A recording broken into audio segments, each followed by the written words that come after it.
Mari kita berdoa sebelum membaca merenungkan firman-Nya. 我们读经听到之前，我们先做个祷告。 Bapa di dalam surga, kami bersyukur kepadamu. 我们在天上的父，我们感谢你， Karena Tuhan baik dan menyatakan kebaikan-Mu di dalam hidup kami. 因为你是善良的上帝。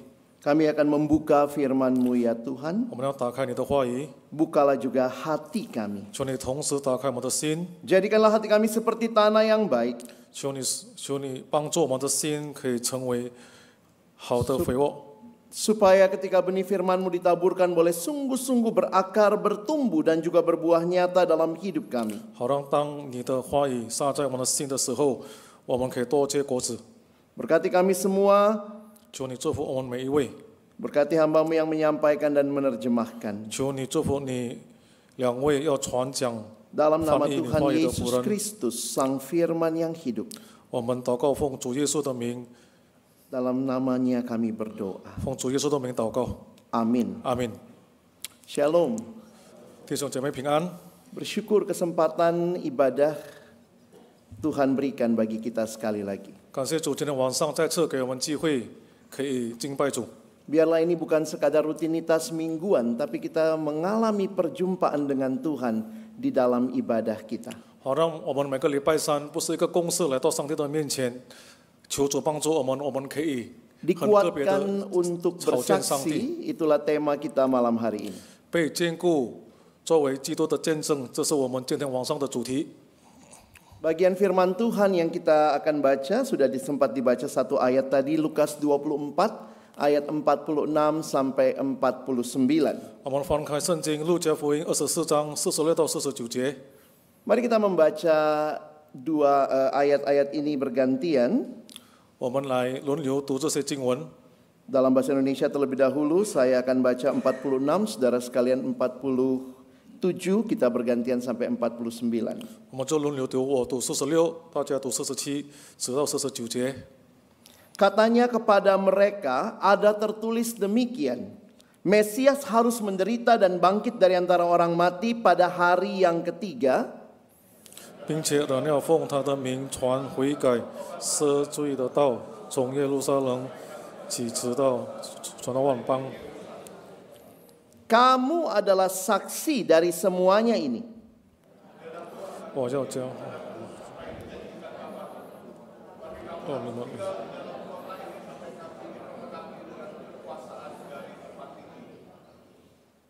Saudara yang dikasihi Tuhan, kebangkitan Kristus menandai sebuah era baru di dalam gereja. 亲爱的弟兄姐妹，耶稣的复活就是教会新的开始。 Karena Yesus yang bangkit bukan hanya memberikan kepada kita kemenangan, tetapi juga mengutus kita dalam misinya. 因为主耶稣复活不单给我们胜利，但是他同时差派我们在他的使命里。 Paskah bukan hanya kemenangan atas kematian, tapi awal dari pengutusan. 复活节不仅是对死亡的胜利，而是差遣的开始。 Dan inilah misi Allah untuk membaharui dunia. 这是上帝的使命，来更新这个世界。 Kalau saudara mengingat atau melihat tadi ayat 48, 如果我们刚才看的48节， setelah Yesus membuka pikiran murid-muridnya, dia berkata, kamu adalah saksi dari semuanya ini. 耶稣开他们的心窍，你们就是这些事的见证。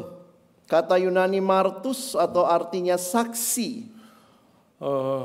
希腊文这个见证就是 naptos， 就是见证的意思。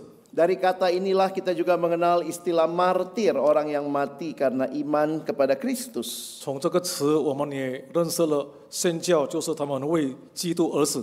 Murid-murid diutus menjadi saksi, demikian juga kita saat ini. 门徒们被差遣成为见证人，同样我们也是这样。 Dan perhatikan, untuk menjadi saksi itu, perhatikan Yesus berjanji murid-murid akan menerima Roh Kudus sebelum mereka diutus ke seluruh dunia. 所以我们要成为见证人之前，耶稣应许我们被差遣到全世界之前，我们将领受圣灵，我们必须领受能力。Itu saudara perhatikan ayat 48 menjadi saksi, dan ayat 49 diperlengkapi dengan kekuasaan dari tempat tinggi, itu Roh Kudus. 所以我们可以看见48节说你是见证，第49节从上头来的能力就是圣灵。 Mungkin kita pernah nyanyi ada lagu gitu ya, urapi kami Tuhan dengan kuasa Roh-Mu, dengan kuasa dari tempat yang maha tinggi. 可能我们唱过这首诗歌，从上头来的能力来恩膏我们。 Jadi kalau saudara memperhatikan begitu erat kaitannya antara Roh Kudus dan menjadi saksi. 所以我们可以看见圣灵和做见证这个是息息相关的。 Di dalam Injil Yohanes, Yesus menjanjikan akan penghibur. 在约翰福音，耶稣应许了要给我们保惠师。 Saudara perhatikan ayat 26 dan 27 Yohanes 15 ini. 我们看约翰福音第15章26、27节。 Jikalau penghibur yang akan kuutus dari Bapa datang, yaitu Roh kebenaran yang keluar dari Bapa, ia akan bersaksi tentang aku, tetapi kamu juga harus bersaksi, karena kamu dari semula bersama-sama dengan aku. 当我要从父那里差保惠师来，就是从父出来真理的圣灵，他来了就要为我做见证，你们也要做见证，因为你们从起头就与我同在。 Roh Kudus, Roh kebenaran, Roh yang menyaksikan Kristus. 圣灵真理的灵就是见证基督， Ini Roh yang sama yang menguduskan kita, 这是同样的灵，它是洁净我们， yang menyatukan kita, 团结我们， Roh yang membangun gerejanya. 就是建立教会的灵。 Tapi jangan lupa Roh Kudus juga adalah Roh misi 请不要忘记，同时圣灵也是 yang 使命的灵， merindukan dunia boleh mengenal dan mendengar Injil. 就是他渴慕全世界可以听到福音。 Dan saudara bisa lihat nanti lanjutannya, karena Injil Lukas ditulis oleh Lukas dilanjutkan dengan Kisah Rasul. 我们可以看见路加福音是路加写的，然后他继续写了使徒行状。 Di dalam Kisah Rasul jelas sekali dikaitkan, kamu akan menerima kuasa kalau Roh Kudus turun ke atas kamu. Dan untuk apa kuasa itu? Perhatikan, kamu akan menjadi saksiku di Yerusalem dan di seluruh Yudea dan Samaria dan sampai ke ujung bumi. 所以我们可以看见连接到使徒行状第1章8节，但圣灵降临在你们身上，你们就必得着能力，并要在耶路撒冷、犹太全地和撒玛利亚直到地极做我的见证。 Untuk apa kuasa itu? 能力赐给我们是为了什么呢？ Untuk bersaksi. 为了做见证。 Jadi gereja yang dipenuhi Roh Kudus bukan hanya melakukan mujizat, karunia-karunia roh, 所以教会被圣灵充满，不是要行神迹， tetapi jelas itu adalah gereja yang bersaksi sampai ke ujung bumi. 很重要的就是教会要成为基督的见证，直到地极。 Dan apa yang disaksikan yaitu Kristus yang disaksikan. 教会见证什么呢？是见证基督。 Mulai dari mana? Tadi dikatakan dari Yerusalem, satu kota, Yudea, satu provinsi, Samaria, sampai kepada ujung bumi. 就是从哪里做见证呢？从一个城市犹太，然后一个城市，然后到全世界。 Kalau saudara perhatikan peta zaman itu, kira-kira di mana ujung buminya? 如果我们看当时的地图，那么地极是在哪里呢？ Mulai dari Yerusalem, paling kanan bawah. 就是从耶路撒冷开始，在右下角。 Lalu kemudian yang dimengerti salah satunya waktu itu adalah Roma, ujung bumi, yang kayak kaki nendang bola, saudara ya. 所以当时被理解成为地级的都是罗马， Sebelah kiri yang paling atas. 就是在左上。 Jadi kalau saudara memperhatikan kitab Kisah Rasul mencatat bagaimana Injil sampai ke Roma. 所以我们可以看见，在使徒行状记载怎么样福音可以传到罗马帝国。 Walaupun melalui Paulus yang waktu itu menjadi tahanan rumah di sana. 即便通过保罗当时是囚犯， Menjadi bagian yang penting untuk kita mengerti sampai ke ujung bumi itu di mana, saudara 所以 ya. 我们要明白到地极是到哪里呢？ Ada seorang penafsir Alkitab mengatakan ujung bumi adalah tepat di mana kaki saudara berdiri. Itu ujung bumimu. 所以有一位解经家说，地极是哪里呢？就是你所站的位置。Hal ini mau menunjukkan bahwa Injil, proklamasi Injil itu bagi seluruh umat manusia, seluruh bangsa. 所以要宣告福音，福音是对全世界、对所有的人。 Jadi kalau saudara coba merangkum kembali, Kristus yang bangkit, 所以我们做个概括，就是复活的基督 mengutus murid-muridnya untuk bersaksi. 差派他的门徒去做见证。 Nanti kita akan merayakan juga setelah kenaikan Roh Kudus turun, hari Pentakosta. 我们也是要庆祝主耶稣升天之后，就是圣灵降临。 Untuk apa kuasa dari Roh Kudus itu? 那圣灵给我们能力，能力是为了做什么呢？ Untuk kita boleh bersaksi 就好让 bagi Allah. 就好让我们可以为上帝做见证。 Saudara, ada satu pendekatan yang menarik tentang cerita. 就是有一个故事， Kalau saudara sadar atau tidak, setiap kita sedang menghidupi sebuah cerita. 其实我们每个人呢是在过我们自己的故事。 Kadang kita pikir, ya saya punya cerita, lalu kita minta Tuhan, ayo tolong bantu berkati cerita saya. 我们常常认为我自己有故事，那么就求上帝赐福我的故事。 Tapi kalau saudara membaca Alkitab dengan baik, 如果我们好好读圣经， saudara akan sadar bahwa bukan kita sebenarnya yang punya cerita. 其实根本不是我们有故事， Tetapi sebenarnya Tuhanlah yang punya cerita. 其实是上帝的故事。 Saudara lihat perbedaannya? 你看到这两个的区别吗？ Bukan sekadar saya yang punya cerita lalu saya mengundang Tuhan masuk dalam cerita saya. 不仅是我有故事，我请上帝来进入我的故事， Tapi sebenarnya Tuhanlah yang punya cerita dan mengundang saudara dan saya masuk dalam ceritanya. 其实是上帝有了故事，上帝邀请我们进入他的故事， Inilah cerita Allah, God's big story. 这是上帝伟大的故事。 Bagaimana kita mengerti dari mana sumber cerita itu? 我们怎么理解上帝的故事是从哪里开始呢？ Saudara baca Alkitab dari Kejadian sampai Wahyu, kalau itu diperas begitu rupa, itulah intisari cerita 如果 Allah. 如果我们从创世纪看到启示录，我们在那边可以看见这是上帝的故事。 Seorang penulis bernama Christopher Wright dalam salah satu bukunya menjelaskan cerita ini. 有一个作家 Christopher， 他就把见证在他的书写得很清楚， Dia bilang sederhana gini, kalau orang tanya Alkitabmu bicara apa sih? 所以他简单的讲，如果人家问你，你的圣经其实在说什么呢？ Maka coba saudara jelaskan cerita Alkitab ini dengan 6 simbol. 他就说，你就用六个记号来讲解你的圣经。 Jadi coba saudara bayangkan bahwa seluruh cerita Alkitab itu sebenarnya seperti drama 6 babak. 所以我们想象看，整个圣经就是有六个阶段。 Dimulai dengan nomor 1, panah ke bawah, nanti ada tanda silang dan seterusnya. Jadi dia katakan kalau orang mau tanya Alkitabmu tentang apa, saudara bisa ceritakan dalam waktu 2 menit seluruh Alkitab. 所以人家如果问你，你们的圣经到底是讲什么呢？你们可以用在2分之内可以把它讲清楚。 Yang pertama, Allah menciptakan, itu creation. 第一个就是上帝创造， Yang kedua, ciptaan yang dicipta Allah ini berontak kepada Allah, jatuh dalam dosa, fall. 第二个就是上帝所创造的，他就背逆上帝，这就是堕落。 Tetapi Allah yang kaya dengan rahmat dan punya rencana yang indah, dia memberikan janji, promise, itu perjanjian lama. 那位慈悲、充满慈悲的上帝，他就给我们应许。 Dan kemudian saudara melihat ada redemption, ada penebusan. 然后有了救赎， Ketika Kristus datang, itulah salib.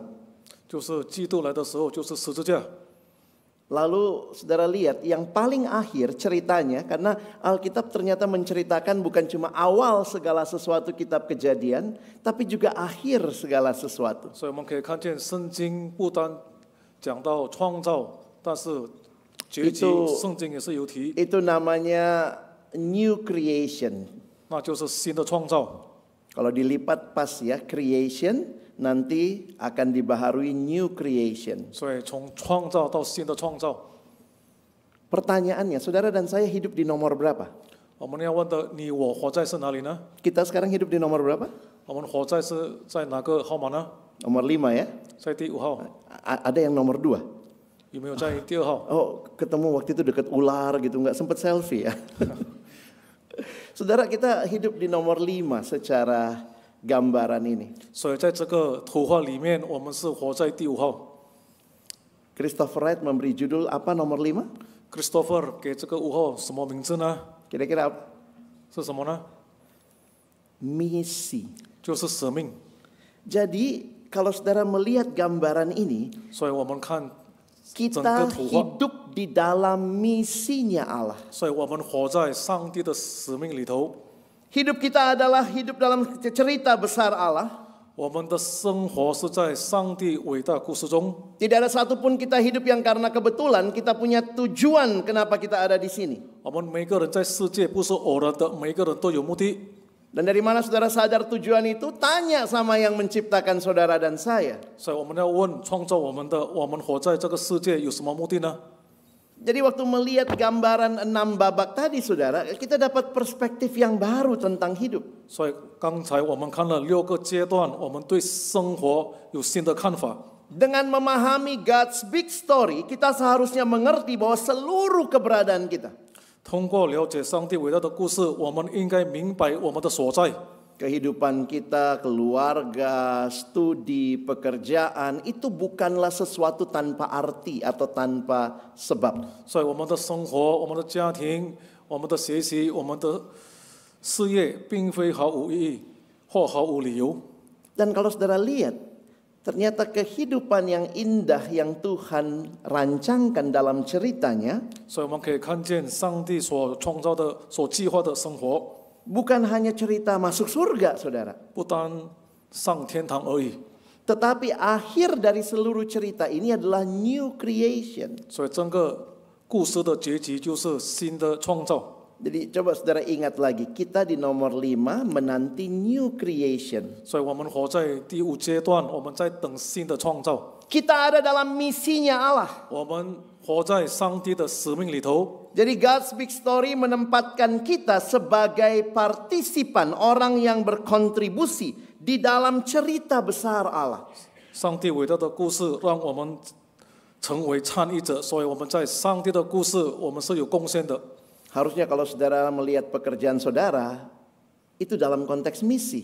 所以，当我们看我们的工作的时候，我们应该明白这是上帝给我们的使命。 Kalau saudara melihat saudara ada di dalam membangun keluarga, itu ada di dalam nomor 5 tadi, we are on a mission. 所以，当我们建造我们的家庭的时候，我们要明白，我们就是在刚才第五个阶段。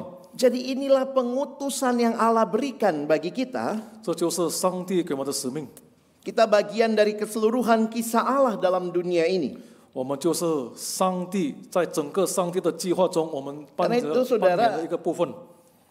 apa yang kita lakukan, pekerjaan kita, diri kita, itu semuanya diperhitungkan. 所以我们的本身、我们的工作，这些都是很重要的。 Find your place in God's story. 所以在上帝的故事里，我们要找到我们自己的位置。 Jadi dari ayat yang kita baca tadi, 从我们刚才读的经文， dari cerita besar Allah, 从上帝伟大的故事当中， saudara dan saya mengerti bahwa kita ada untuk sebuah tugas yang Allah rindukan saudara dan saya kerjakan. 所以你我必须明白，上帝对我们每一位有上帝托付的工作。 Yesus bukan hanya bangkit untuk menebus kita, tapi juga mengutus kita untuk memberitakan Injil kabar baik kepada seluruh dunia. 耶稣复活不仅是要赎回我们，而是要我们到全世界传福音。 Dan itu tidak terlepas dari hidup yang saudara dan saya jalani setiap hari. 这是离不开每天我们过的生活。 Dunia dengar khotbah di gereja, 世界是否可以来到教堂听到吗？ orang yang nggak percaya Yesus mungkin malas datang ke gereja, apalagi lihat-lihat YouTube tentang Tuhan. 他们不信主的不可能来到教会听到，也不可能在 YouTube 听到。 Maka ingat, hidup saudara adalah khotbah yang mungkin akan mereka lihat dan dengar. 所以，请记得，你我的生活就是一篇讲道， Saya 世人可 sadar 以看见，可以看到。 seringkali sebagai hamba Tuhan saya sadar ya, saya cuma bisa khotbah di depan, tapi saudaralah yang berkhotbah kepada tempat kerja saudara, di bisnis saudara, di usaha saudara. 所以我身为神仆，我在教会讲道，但是你们会有你们在你们的工作，在那边你们可以成为上帝的讲道者。 Kalau saudara mengerti cerita besar Allah tadi, 如果我们明白上帝伟大的故事， siapa yang misionaris? 是谁是成为宣教士呢？ Oh, orang yang pergi ke negara yang jauh dari tempat tinggalnya, itukah misionaris? 是否那个离家处远地方的那个是宣教士吗？ Ingat, setiap orang Kristen adalah misionaris di tempat ia ditempatkan Allah. 所以每一位基督徒在上帝所安排的地方，他就是宣教士。 Saudara dan saya membawa cerita Allah di dalam dan melalui profesi kita, pekerjaan kita, keseharian kita. 所以你我在我们的日常生活当中，在我们的职位，我们是带出上帝的故事。 Sehingga tema kita hari ini dikuatkan untuk bersaksi. 所以我们今天的主题被坚固成为基督的见证人。 Di mana saudara hadir untuk bersaksi? 所以我们在哪里可以做见证呢？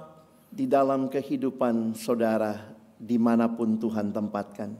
就是在我们的生活，无论上帝把我们放在哪里。 Kita melewati Paskah, lalu kemudian besok kenaikan, lalu kemudian nanti kita memperingati Pentakosta Roh Kudus turun. 我们过了复活节，明天就主耶稣升天，然后圣灵降临。 Tapi semua ini bukan hanya cerita tentang Yesus, tapi cerita tentang Yesus yang mengutus saudara dan saya. 所以这不单是耶稣的故事，而是耶稣差遣你和我。 Dia naik ke surga, Roh Kudus turun. 他升天，圣灵降临。 Roh Kudus turun bukan tanpa tujuan, 圣灵降临不是没有目的的， tetapi supaya menguatkan kita, gereja Tuhan untuk bersaksi di tengah dunia. 而是来兼顾我们，好让我们成为在世界可以成为见证人。 Dan itulah kehadiran saudara dan saya yang dipakai Tuhan dimanapun kita ditempatkan. 这是上帝的目的，把我们放在何处，都是要我们做见证。 Saya menutup khotbah ini dengan sebuah kutipan yang cukup panjang. 我要结束我的讲道，用一段很长的话， yang diberikan oleh seorang Inggris bernama George MacLeod. 就是一位英国人乔治，他这样说。 Pemimpin salah satu komunitas Kristen di Inggris. 他就是在英国。 Waktu bicara tentang salib, dia memberikan perenungan ini. 当他思想十字架，他就这样说： Saya hanya berpendapat bahwa salib harus ditegakkan kembali di tengah pasar, sebagaimana di atas menara gereja. 我只是认为十字架应该重新树立在市场中心，就像它树立在教堂的塔楼上一样。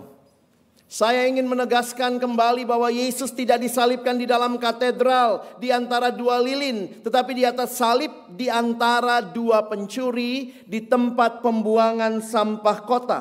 我想再次强调，耶稣不是在大教堂里，在两根蜡烛之间被钉十字架，而是在两个强盗之间，在城市的垃圾场上被钉十字架。 Saudara, waktu itu kalau kita ingat Golgota, Golgota itu letaknya di luar kota. Nah, zaman itu luarnya kota itu salah satu tempat pembuangan sampah. 所以我们记得主耶稣在哥哥他被钉十字架，那个地方是在郊外，那么郊外就是城市的垃圾场上。 Dia lanjutkan kalimatnya. 他继续讲， Di persimpangan jalan yang begitu kosmopolitan, sehingga gelarnya harus ditulis dalam bahasa Ibrani, Latin, dan Yunani. Kalau saudara ingat yang kalimat di atas kepala Yesus itu ya, itu harus ditulis dalam 3 bahasa dalam catatan Injil Yohanes. 在一个如此国际化的十字路口，使他的称号必须用希伯来语、拉丁语和希腊语写出来。 Di tempat di mana para sinis berbicara kotor, para pencuri mengutuk, dan para tentara berjudi. 在那里，粉饰技术者说粗话、强盗辱骂、士兵赌博。 Karena di sanalah dia mati, dan itulah alasan dia mati. Dan di sanalah seharusnya orang-orang Kristen berada, serta itulah yang seharusnya diperjuangkan oleh orang-orang Kristen. 因为他就是在那里死，那也是他为何死的原因。基督徒也应当在那里，也正是基督徒应当奋斗的。 Saudara, Yesus yang mati mengutus kita hadir di dunia ini. 亲爱的姐妹，耶稣为我们死复活了，差遣我们来到世界， Hadir untuk bersaksi. 所以我们在世界是为了做见证。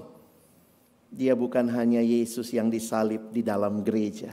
他不单是在教会被钉死的耶稣， Dia ada di tempat-tempat yang harusnya saudara dan saya juga hadir di sana. 所以耶稣也同时和我们在外面。 Kiranya Tuhan menolong kita 求主帮助我们， mengingat kembali panggilan kita, misi kita 求主提醒我们我们的呼召，我们的使命， untuk membawa Injil Kerajaan Allah boleh didengar, dilihat oleh dunia ini. 就是把福音带到全世界，好让他们可以看见，他们可以听见。 Selamat menjadi saksi. 恭喜你们是基督的见证人。 Amin. 阿门。 Mari berdoa. 我们一起祷告。 Tuhan, terima kasih untuk firman-Mu. 主，感谢你的话语， Kami dikuatkan bukan hanya untuk menikmati keselamatan itu sendiri, 我们被坚固，不单来享受你的救恩， tapi kami dikuatkan dengan Roh-Mu yang kudus untuk menjadi saksi-Mu dalam dunia ini. 我们是用你的灵来坚固我们，好让我们在世界可以成为你的见证人。 Sekali lagi terima kasih Tuhan mengingatkan kami akan kehadiran kami, keberadaan kami dalam misi-Mu Tuhan. 感谢主再次提醒我们，我们的所在是为了你的使命。 Tolong kami bukan cuma jadi pendengar firman, tapi jadi pelaku firman-Mu. 帮助我们不单听到，我们可以行道。 Dalam nama Tuhan Yesus kami 我 berdoa. 们祷告奉主耶稣的名， Amin. 阿门。